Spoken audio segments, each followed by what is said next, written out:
1970 Chevelle, arguably one of the most easily recognizable cars of the muscle car era. And in this video, I'm going to show you what we did to make this car in a league of its own.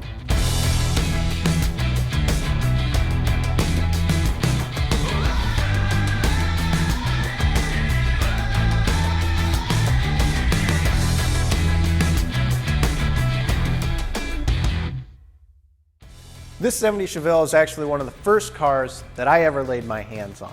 We started with a frame-off restoration, and about the only piece of sheet metal that we ended up keeping on this car was the roof itself. We shaved off the side marker lights up front and in the back. We shaved off the door handles and the drip rail. We got a modern rubber trim molding around the glass. We really didn't want anything to catch your eye from bumper to bumper. You wanted the chrome on the bumper to follow all the way back to the rear bumper itself. The motor is a 454, bored out 30 over, so it's actually a 468 with the Hillborn fuel injection system on it. You're right around 600 horse off pump fuel. We have the Hydro Boost brake system. We ran into a lot of issues during this build process trying to have enough vacuum with it. And I didn't like the electronic setups because there was really no good place to hide the air reservoir itself. Once you have the air ride suspension on it, you kind of eat up the wheel well space. And we really didn't want any lines or anything like that to catch your eye in the engine bay. Vintage air, rack and pinion steering.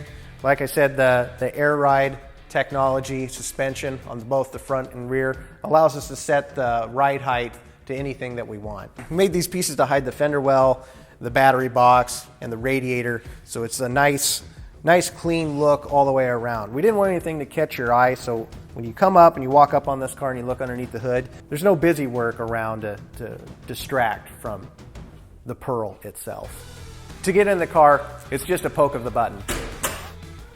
We used a Pro Car seat that we actually modified quite a bit, shaved down the headrest, accentuated the bolsters quite a bit.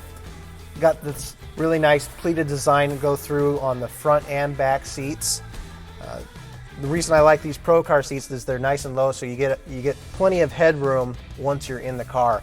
The thing I find I run into the most in kind of this aftermarket car seat world is they don't really think about headroom in these old things. They're not like a new car where you can wear a cowboy hat and be perfectly fine. We have a flowing center console from the front and back.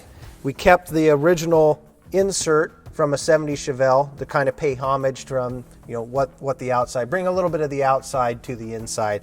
One big thing that we did is we actually flipped it. If you can tell, this dark piece used to be up front on a stock Chevelle. So we just replaced the glass insert so your gauges all lined up and everything. It just makes more sense to have that flowing, tapering look flowing to the back there. We hide our air ride controls up front here. Once you're in the car, you can adjust those on the fly. We have a stock 1970 Chevelle SS gauge cluster with a vintage air control system. We have a chrome steering column that tilts with a Billet Specialties wheel that we wrapped in the same material that we used on the dash itself. We actually wrapped the original dash because what I've run into, and probably a lot of you too in this aftermarket world, stuff just doesn't fit right. Yeah, the original dash had a little bit of a split in it, but able to keep a nice tight fit on everything, we just ended up wrapping it in a nice leather. We custom made the back with the same Pro Car seats that we used up front. We had to make our own mounting brackets and trim pieces to go around that, which was pretty difficult for my first job. Well, what I had to do is actually, not only does it curve front and back, it curves side to side. So to be able to taper all of that and then get a nice clean straight top stitch was really kind of a challenge when I first started. The center console flows from the front all the way up to the back package tray, where we have a set of 6x9s mounted underneath, so you don't see that ugly speaker screen In the back here, we actually leaded the body seams on each side. And the reason we did that is to allow the body to twist and flex without cracking the paint.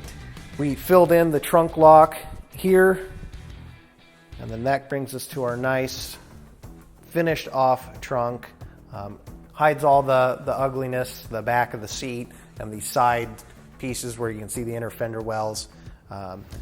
We still made this easily removable, so if you needed to change a light bulb or if you want to use this for more storage, you absolutely could.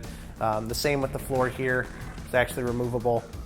And that's where we put all our cleaning products for shows that we go to. That marks the end of our 1970 Chevelle video. Make sure you hit that like button, click subscribe, and we'll see you on the next video.